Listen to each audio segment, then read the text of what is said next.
નમસ્કાર. ધોરણ 9 વિષય ગુજરાતી એકમ 10 ભારતીય સંસ્કૃતિની સિદ્ધિ. ભારતીય સંસ્કૃતિની સિદ્ધિ કઈ કઈ છે એની વાત કરી છે. એમાં લેખક છે વિનોબા ભાવે, કે જેમનો જન્મ 11/9/1895 થયો અને એમનું અવસાન 15/11/1982 થયું. જન્મ ક્યારે થયો? 11/9/1895 અને અવસાન 15/11/1982 થયું. વિનાયક નરહરિ ભાવે, એનું નામ શું છે? વિનાયક નરહરિ ભાવે વિખ્યાત વિનોબાને નામે એ જાણીતા છે. વિનોબાના નામે જાણીતા છે, વિનોબા ભાવેના નામે. રાયગઢ જિલ્લાના ગાંગુડે ગામમાં તેમનો જન્મ થયો. ક્યાં? રાયગઢ જિલ્લાના ગાંગુડે ગામમાં તેમનો જન્મ થયો. તેઓ આચાર્યના હુલમણા નામે પ્રસિદ્ધ છે. વિનોબા ભાવે, આચાર્ય વિનોબા ભાવે એમના હુલમણા નામથી એ પ્રસિદ્ધ હતા. ગાંધીજીના અનુયાયી અને ભૂદાન ચળવળના પ્રણેતા. મિત્રો, ભૂદાન ચળવળ, ભૂદાન જમીનનું દાન, ભૂદાન એટલે શું થાય? જમીનનું દાન. તો એની અંદર સૌથી અગ્રણી કોઈ હોય તો એ હતા વિનોબા ભાવે. તેઓ મૌલિક ચિંતક અને લેખક હતા. તેમણે ભગવદ્ ગીતાનો મરાઠી ભાષામાં અનુવાદ કર્યો હતો. ગીતા પ્રવચનો ભારતની તમામ ભાષામાં અનુવાદિત. વિચાર પોથી, સ્થિતપ્રજ્ઞ દર્શન, મધુકર, ક્રાંતિ દર્શન, સ્વરાજ શાસ્ત્ર, ભૂદાન ગંગા ભાગ 1 થી 10 તેમના મહત્ત્વના પુસ્તકો છે. તેમને રેમન મેગ્નેસ એવોર્ડ તથા ભારત રત્નથી સન્માનિત કરાયા હતા. વિનોબા ભાવેએ ભારતીય સંસ્કૃતિની સિદ્ધિ નિબંધમાં સંસ્કૃતિ, પ્રકૃતિ અને વિકૃતિ વચ્ચેનો ભેદ ઉદાહરણોથી સમજાવ્યો છે. મુખ્ય વાત કોની કરી છે? આનો સાહિત્ય પ્રકાર શું છે? નિબંધ છે, લલિત નિબંધ. શાનો? તો કે ભારતીય સંસ્કૃતિની સિદ્ધિ સાહિત્ય પ્રકાર શું છે? લલિત નિબંધ છે.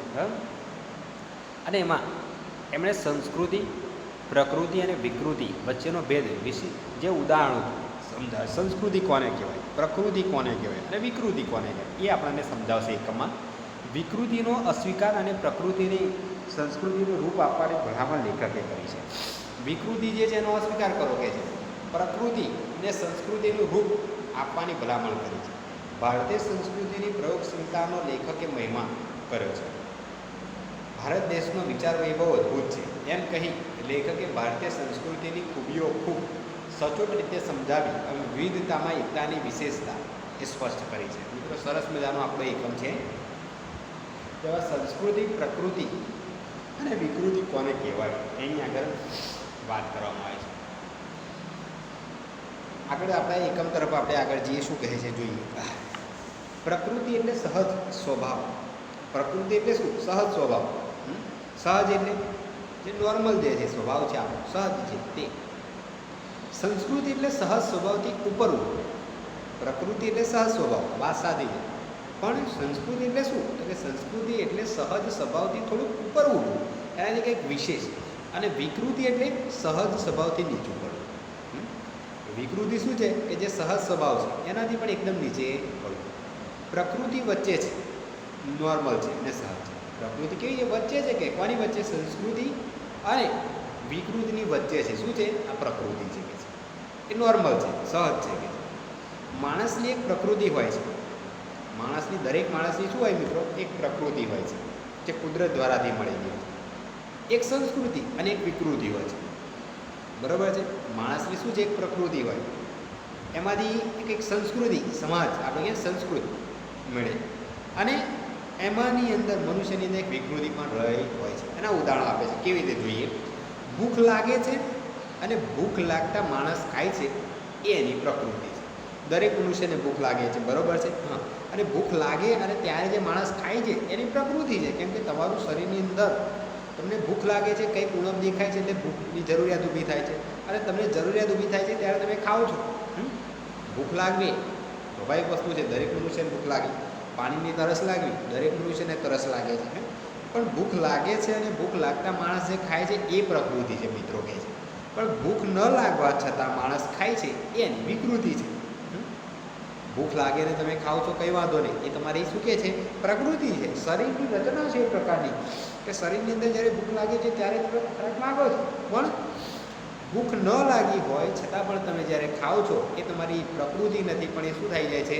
તો એ વિકૃતિ છે.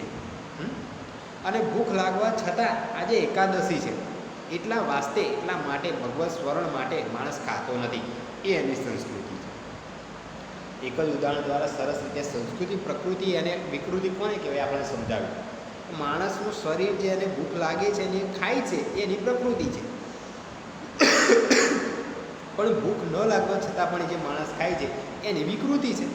અને ભૂખ લાગી છે પણ ઉપવાસ છે, એકાદશી છે એટલા માટે ભગવાનના સ્મરણ માટે ખાતો નથી, એ શું છે તો કે છે એ એની સંસ્કૃતિ છે. એને કંઈક શીખવે છે, ઉપવાસ કરો, એકાદશી કરો, એને શીખવાનો પ્રયત્ન ત્યાં કરે, એ એની સંસ્કૃતિ છે કે છે. આમ ઉપવાસ કરવો એ સંસ્કૃતિ છે. આપણે મહેનત કરીને ખાઈએ છીએ તે આપણી પ્રકૃતિ છે. આપણે જાતે મહેનત કરવાનું ટાળીશું, બીજાની મહેનત લૂંટીને ભોગવતા રહીશું, તે આપણી વિકૃતિ છે. આ વસ્તુ ભલે મોટા ભાગના માણસોમાં દેખાતી હોય, તેમ છતાં આ માણસની પ્રકૃતિ નથી, વિકૃતિ જ છે કે છે. આગળ કહે છે તેમ કે કીધું કે આ માણસની પ્રકૃતિ નથી, એ વિકૃતિ જ છે. ભલે ને આ પ્રકારે વિકૃતિ પ્રાચીન કાળથી આજ સુધી દેખાતી હોય, તેમ છતાં આ કદાપી સંસ્કૃતિ હોઈ શકે નહીં. પરંતુ આપણા શ્રમથી પેદા થયેલી ચીજ પણ બીજાને આપ્યા વિના ભોગવવી નહીં. શું કહે છે? આપણે જે શ્રમ એટલે મહેનતથી પેદા કરેલી કોઈ વસ્તુ હોય એ બીજાને આપ્યા સિવાય ક્યારેય ખાવી નહીં, ભોગવવી નહીં કહે છે. આપીને અને વહેંચીને જ ભોગવવી. ગીતામાં પણ કીધું છે ને, એકલો ખાનાર પાપી છે. એકલું ક્યારેય ના ખાવું જોઈએ, હંમેશા અન્ય વ્યક્તિને વહેંચીને ખાવું જોઈએ. આપણે ભગવાનને આપણે અન્ન જે છે એમને અર્પણ કરીએ છીએ, કેમ કે એમનું જ આપેલું છે ને આપણે એમને જ આપવાનું છે.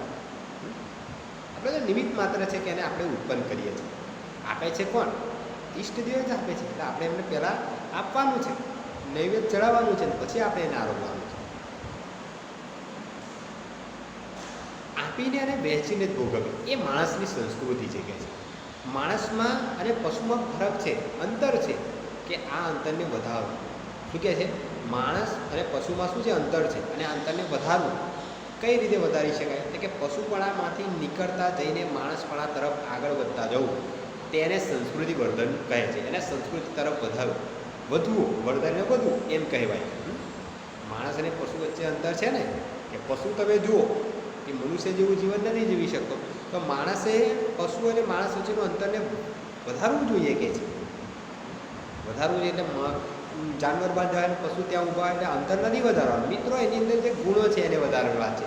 પશુ ઘણીવાર તમે કૂતરું છે તો કૂતરુંને પાળતા તો કૂતરું ઘણીવાર આપણને કરડી જાય છે, તો સામે મનુષ્ય તરીકે આપણે એને કરડી ના જવાય, બચકું ના ભરાય. કેમ કે પશુ છે, એ તો પ્રાણી છે, એને ખ્યાલ નથી, બચકું કરી જાય. પણ આપણે મનુષ્ય છે, આપણને ખબર છે, એટલે આપણે ક્યારેય બચકું નથી ભરતા. પેલું તમે 6ઠા 7મામાં એક વાર્તા હતી ને, મનહી કરીને કોઈક આવતી હતી, તમને કંઈક બતાવું છે ખ્યાલ હોય તો.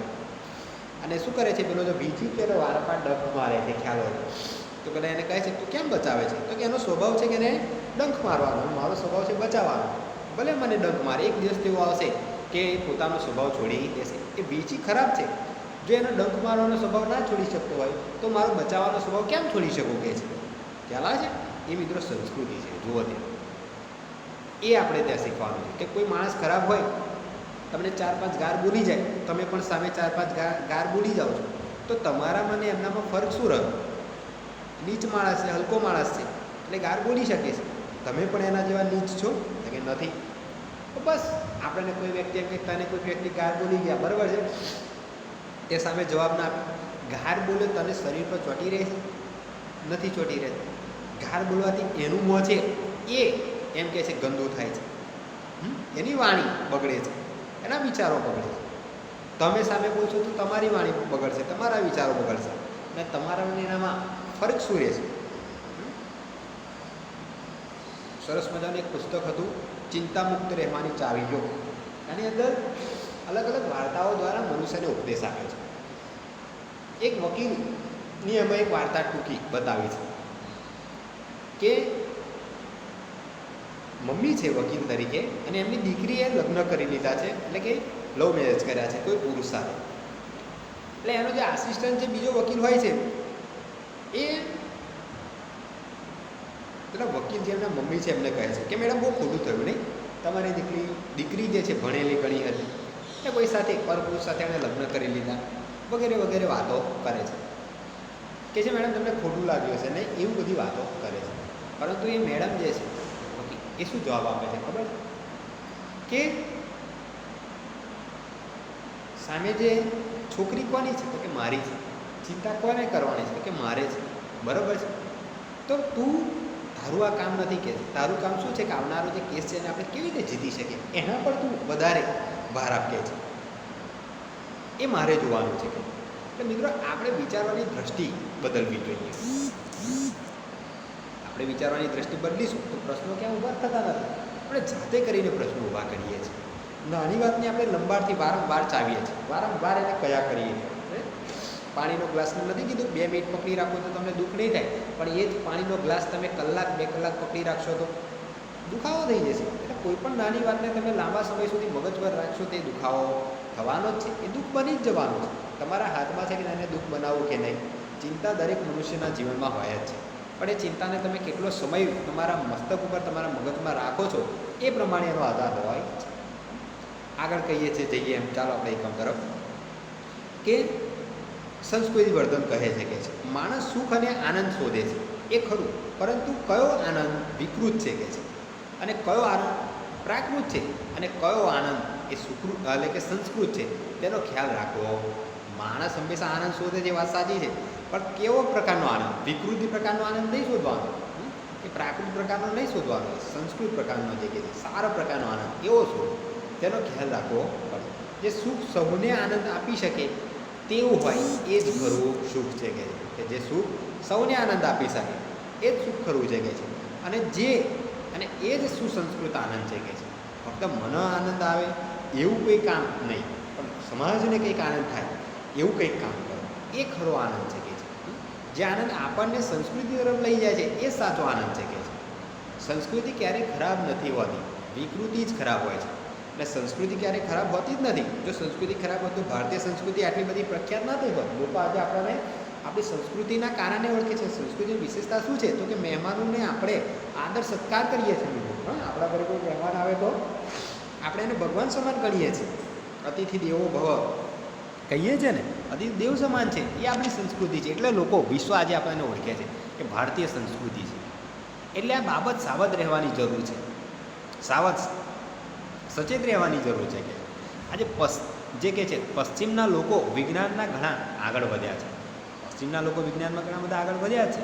એમની પાસેથી આપણે લેવાલાયક ઘણું છે, પરંતુ એમનામાંનો ઘણો વિકૃતો એનો અંશ પડ્યો છે. પ્રકૃતિના લોકો વિજ્ઞાન તરફ આગળ વધ્યા છે, એમાંથી આપણે કંઈક શીખવા જેવું છે જ, કંઈ વાંધો નહીં, પરંતુ એમ કહે છે કે એમના કંઈ વિકૃતિનો કંઈક અંશ પડ્યો છે અને તેને સંસ્કૃતિ માની લેવાની ભૂલ આપણે ન કરીએ. એ વિકૃતિ છે ને આપણે સંસ્કૃતિ માનવાની જરૂર નથી. વિનોબા ભાવે આપણને સમજાવે છે એમની વિકૃતિ કાંઈ આપણે અપનાવવાની નથી, તે સિવાય દુનિયાભરની જેટલી સંસ્કૃતિ છે તે આપણે અપનાવી લેવાની છે. ગુરુની અંદર અવગુણ હોય તો ભાઈ ગુરુનો અવગુણ નથી લેવાનો, ગુરુના ગુણથી આપણે મતલબ છે. એટલે ગુણ લો ને, અવગુણથી શું મતલબ છે? સમાજની અંદર બધા સર્વગુણ સંપન્ન હોતા નથી. તમે એમ કહો તો મારા ગુરુ વ્યસન કરે છે અને જ્ઞાન પણ આપે છે, તારું જરૂરિયાત જ્ઞાન લેવાની છે, વ્યસનથી નહીં લેવાની. મતલબ વ્યસન કરશે તો એમને નુકસાન થશે. તમે શું કરવા છો? જ્ઞાન લેવા છો. તમારે શું કરવાનું છે? જ્ઞાન લેવાનું છે. બીજી બધી બાબતોમાં પડવાની જરૂર છે નહીં.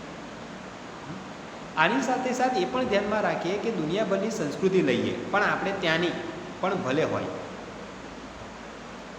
વિકૃતિ આપણને ન ખબર. શું કહે છે કે દુનિયાભરની સંસ્કૃતિ લો કંઈ વાંધો નહીં, પણ આપણા ત્યાંની વિકૃતિ હોય ને આપણા દેશની, તો વિકૃતિ આપણે જોઈએ નહીં, એ આપણને ખપે નહીં કે છે. આપણે તે પ્રાચીન કાળથી કોઈ એક જ ચીજ ચાલી આવતી હોય, પણ તે જો વિકૃતિ હોય તો તેનો સ્વીકાર હરગીજ ન કરવો. પરંપરાથી ભલે કોઈ ચીજ ચાલતી આવતી હોય કે છે, પણ જો એ વિકૃતિ હોય તો તેનો સ્વીકાર હરગીજ ન કરવો જોઈએ.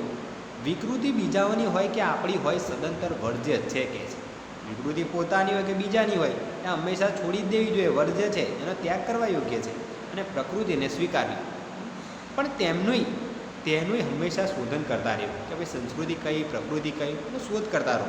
પ્રકૃતિને હર હંમેશ સંસ્કૃતિનું રૂપ આપતા રહેવું જોઈએ. ખાવાનું આપણે ન છોડી શકીએ કારણ કે તે પ્રકૃતિ છે, પણ માંસાહાર તો છોડી શકીએ ને, એ જરૂર છોડીએ. કેમ કે તે સંસ્કૃતિની દિશાનું આગલું પગલું છે. વાત સાચી છે કે તમે ખાવાનું છોડી શકતા નથી, એ તમારી પ્રકૃતિ છે, પણ માંસાહારને છોડી શકીએ. હા, માંસાહાર ખાવો એ વિકૃતિ છે મિત્રો. તમને ઘણું બધું ખાવાનું મળે છે, ફળ છે, ધાન્ય છે, ખાવ ને. જગતની અંદર ઘણા બધા ભગવાને જે છે અન્ન ધાન્ય ઉત્પન્ન કર્યા જ છે, જે મનુષ્યને પોષણ આહાર તરીકે લઈ શકે. છતાં પણ મનુષ્ય પોતાની વિકૃતિને બહાર લાવતા માંસાહાર તરફ જાય છે. એટલે કે માંસાહારને છોડો અને તમારી પ્રકૃતિ જે ખાવાનું જે ખાવું કે છે તે જરૂર છોડીએ. કેમ કે સંસ્કૃતિની દિશાનું આગલું એ શું છે, પગલું છે કે છે. ખાવામાં સંયમ રાખી શકીએ તો જરૂર રાખીએ, કારણ કે તેમ કરવાથી સંસ્કૃતિની દિશામાં એટલા આગળ વધીશું. મિત્રો અત્યારે તમે જુઓ, આપણે એવું નથી કહેતા, પણ મનુષ્ય શું કરે છે કે પહેલાં તો ખાવાની બાબતમાં અમુક પ્રકારની તમારે નિયમો હોવા જોઈએ. શરીરને જેટલું જરૂરી છે એટલું આહાર તમે લો, પરંતુ શરીરને જરૂરિયાત કરતાં પણ તમે વધારે આહાર આપો છો, ભોજન કરો છો, તે એ શું થઈ જાય છે મિત્રો, કુટેવ થઈ જાય છે. શરીરને કોઈ ફાયદો થતો નથી. ગ્લાસ છે, ગ્લાસમાં પાણી જેટલું માથું એટલું માય, ગ્લાસ ઉપર તમે પાણી રેડશો તો શું થશે, પાણી બહાર જવાનું છે. એટલે શરીરને જેટલા ખોરાકની જરૂરિયાત છે એટલો જ ખોરાક તમે ગ્રહણ કરો, એનાથી વિશેષ નહીં. તો મિત્રો આપણે આ એકમ અહીં સુધી રાખીએ છીએ, અને આવનારો જે આગળનો એકમ છે એ બીજા ભાગમાં આપણે જોઈશું.